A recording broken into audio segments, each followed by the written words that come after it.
உங்கள் ஐஎம் டிவியில் இது நமது சபைகளில் ஒலிக்கின்ற உயிரோட்டும் பாடல்கள். ரெவரண்ட் டாக்டர் இம்மானுவேல் சுந்தர்ராஜன் அவர்களின் அப்பாடல்களுக்கு பலர் பல காலங்களிலே ராகம் தந்து உயிர் ஊட்டினார்கள். பாடல் பிறந்த கதைகள். பாடல் எழுதினவர்களுடைய வாழ்க்கை வரலாறு நிகழ்ச்சியை கேட்டு பரவசமடையுங்கள். ஹென்றி பிரான்சிஸ் லைட், என்னோடிரும் மா நேச கத்திரை என்று உங்கள் வீடுகளிலே இரவு நேரங்களிலே நீங்கள் படிப்பீர்கள். கடைசி பாடலாக ஜெபம் முடிந்த பிறகு Abide with me for first eventide. அந்த பாடல் மிக அருமையான பாடல். என்னோடிரோமா நேச கர்த்தரே, பகல் பூரம் அவர் எங்களோடு இருந்ததற்காக என்று இந்த பாடலை ஆரம்பித்து அநேக கிறிஸ்தவ மக்கள் ஆலயங்களிலும் மாலை ஆராதனைகளிலும் சிறந்த ஒரு பாடலாக வைத்திருக்கிறார்கள். ஹென்றி பிரான்சிஸ் லைட் என்ற பக்தன் தமது வாழ்நாட்களில் இறுதியில் எழுதினார். தம் வாழ்க்கை அஸ்தமான போது இந்த பாடலை பாடி முடித்துத்தான் அவர் வாழ்க்கை முடிந்ததாக அந்த சரித்திரம் எழுதினவர்கள் அவரை குறித்து சொல்கிறார்கள். இது அருமையான பாடல் மட்டுமல்ல, ஆத்மமே உம் ஆண்டவரின் ஆண்டவா மேலோகில் சிலுவை சுமந்தோனாக என்ற அநேக பாடல்களை நன்கு உணர்ந்து பாடக்கூடிய பக்தி நிறைந்த பாடல்களை இந்த பக்தன் எழுதியிருக்கிறார்.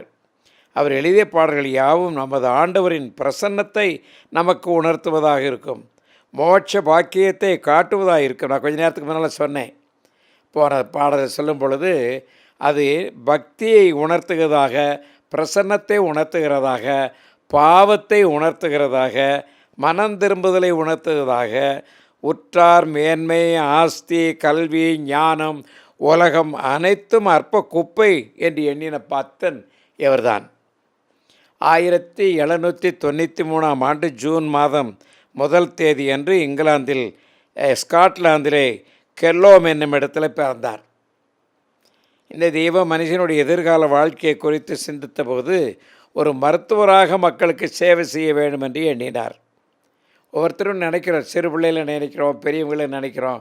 என்னை குறித்து நான் கொஞ்சம் யோசிக்குமானால் நான் என்ன செய்ய வேண்டும் என்று எனக்கு தெரியாது.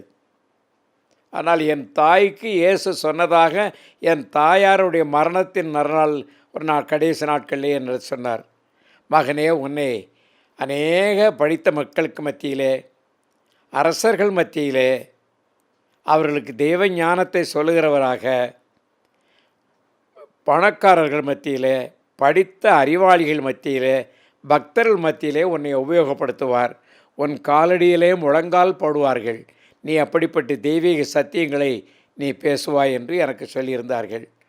அதனால் நான் அது என்ன வேலைன்னு எனக்கு தெரியாது. கடைசியில் பார்த்தா நான் பெரிய பெரிய திருச்சபைகளிலே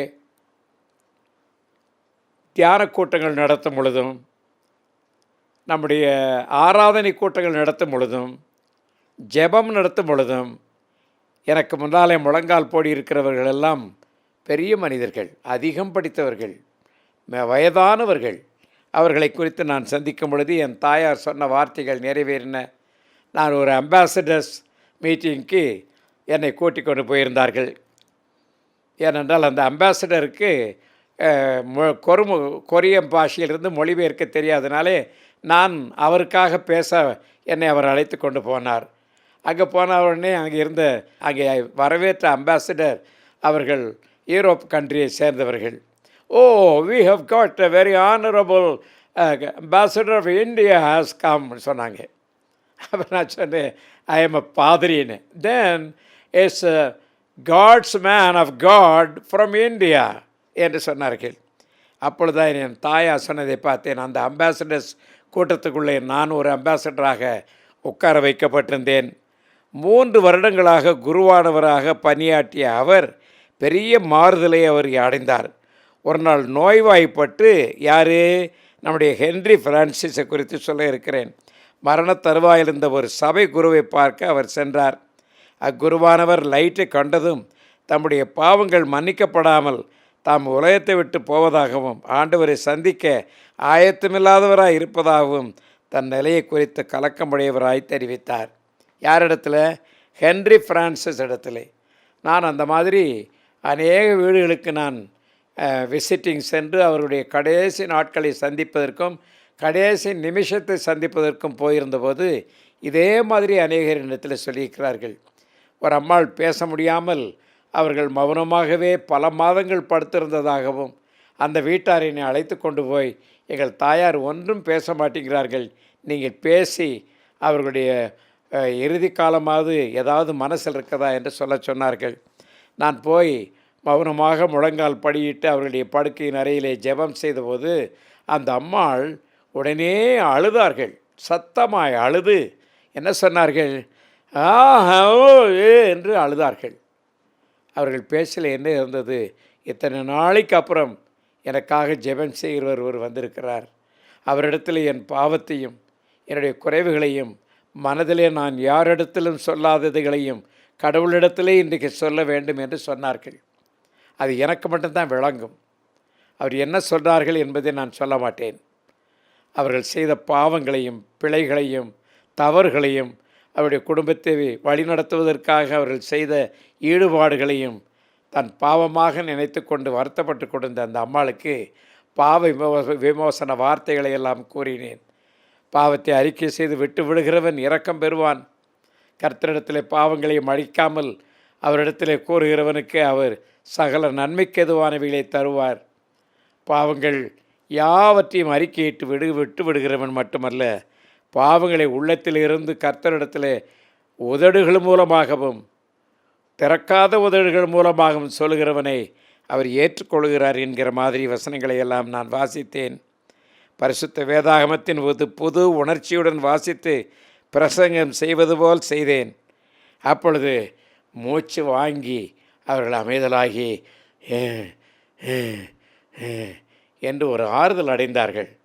அதற்கப்புறம் நான் சமாதானம் கூறி, கர்த்தர் உங்களை சமாதானத்தோடு வழி நடத்துவார், கர்த்தராகிய இயேசு கிறிஸ்துவின் கிருபை, பிதாவாகிய தேவனுடைய அன்பு, பரிசுத்த ஆவியின் வல்லமை உங்களை வழிநடத்தி பலப்படுத்துவாராக என்று கூறி வார்த்தைகளை முடித்தபோது அவர்கள் கையை எடுத்து கும்பிட்டு ஆண்டவருக்கு நன்றி சொன்ன சமாதானத்தை என்னிடத்தில் பகிர்ந்து கொண்டார்கள் என்று நான் அறிவேன். அநேக பாட்டுகளை அங்கிருக்கும் பொழுது எழுதினார். அவர் குரு நாட்களாக இருந்தபோது 20 வருடங்களுக்கு மேலாக தென் தவன் பகுதியில் உள்ள பிரிக்காம் என்னும் இடத்திலே சகல பரிசுத்தவான்களின் ஆலயத்தில் கிறிஸ்தவ பணியாற்றினார். அவருடைய நண்பர்கள் அவரை அனுப்புவதற்காக முயற்சியில் ஈடுபட்டார்கள். அப்பொழுது அவருடைய தம்முடைய படுக்கையை விட்டு எழுந்து வெளியே போகும் நிலையில் இல்லை. அவர் வேதனை அடைந்து அவர் என்ன சொன்னார்? நான் இங்கேயே ஆண்டவரை சந்தித்து விடுகிறேன், எனக்கு பரிசுத்த நற்கருணை தாருங்கள் என்று கேட்டுக்கொண்டார்.